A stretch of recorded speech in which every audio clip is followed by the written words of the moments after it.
Welcome to this lecture on the way of things. This lecture is going to be on a subject that is kind of a cross between reading sign and structure. And the basics of this topic is basically holes in the desert, or holes that the animals make in the desert. Now from a poetic kind of standpoint, you can kind of look at holes in the ground in the desert, especially if you're walking out across the, Greasewood Flats or something. It's kind of a parallel to the stars in the sky, where the stars are kind of a little specks of daylight. The holes in the ground, of course, are in the earth and not in the sky, but they're little specks of nighttime. They are the night preserved in the ground. Another way to look at them not only is the nighttime, but also kind of a spring and fall, a little piece of the spring or a little piece of the fall, saved and preserved, because the temperature in the ground is preserved at about a mid-60s, right around between 65 and 70 degrees, about a foot or two down.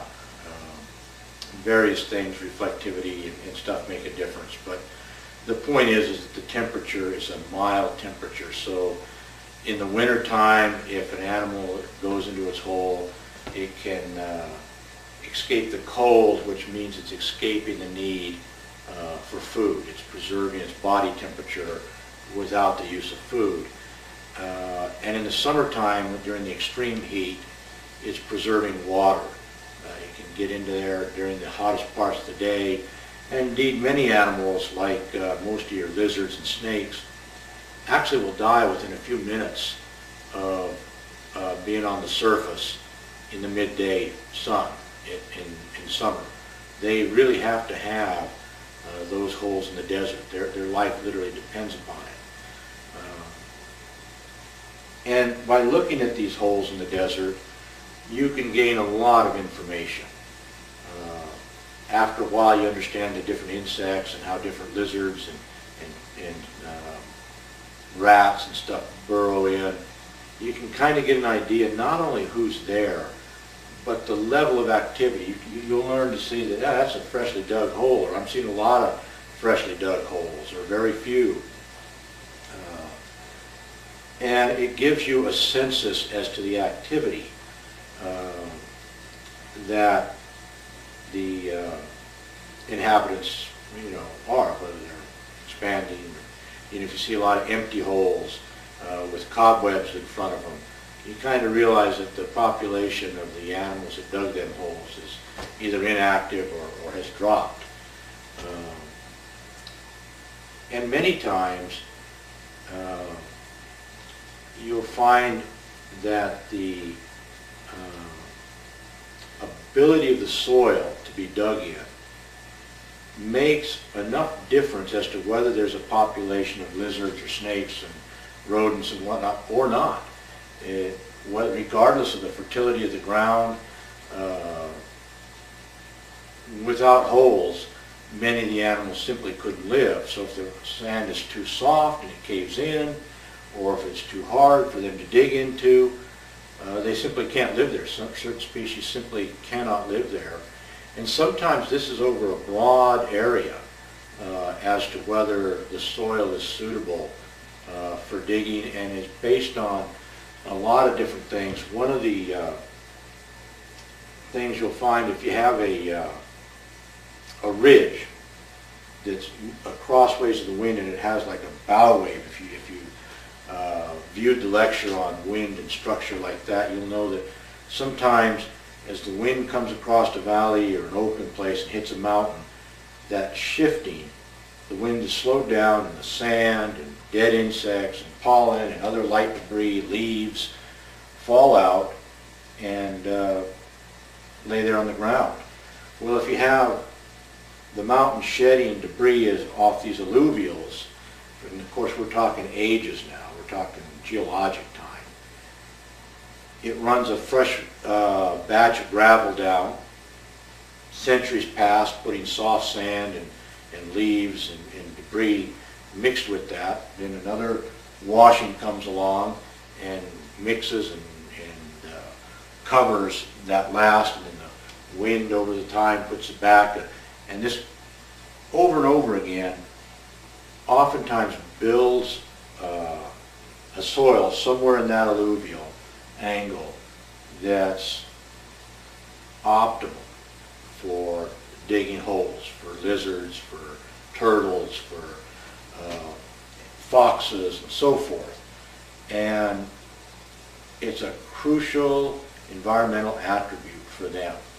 It is a matter of life and death to have that proper soil that's both fertile but still can be dug in but won't collapse easy.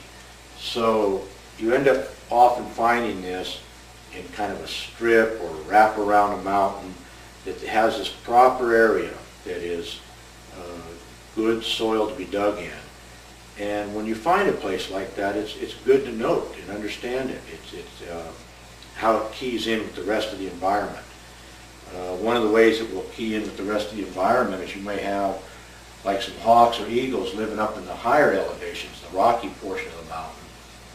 But actually they live off and hunt that bow wave, that area where the wind debris and the alluvial have mixed in the right proportions to make it suitable for digging, and yet still open enough for their hunting by flying, and still fertile enough for the animals to make a living off of, whether they're an insectivore or they're just eating plants of various types, so your insects and so forth.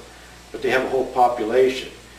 And of course, once these holes are dug, they're never a single purpose hole, really. They might be at first, or while the particular occupant uses it, it might have a single purpose. But sooner or later they'll either just die of old age, or they're going to get hunted, or just move on for other various reasons. And usually insects and other small animals usually take over.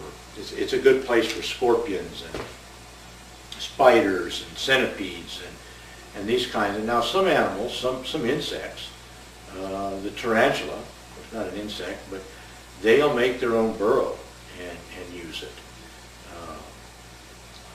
And you have this wide array of both animals digging and then secondary use. And that secondary use, of course, means that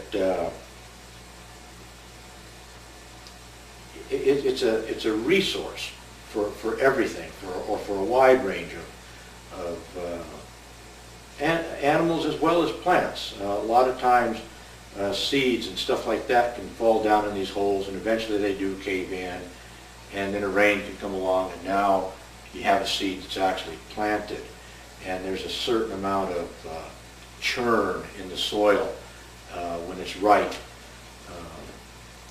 So holes in the desert are really an important thing to understand, to be aware of, and truly understand their significance. And for somebody trying to learn the ways of the desert, this is a necessary knowledge. And with that, I thank you.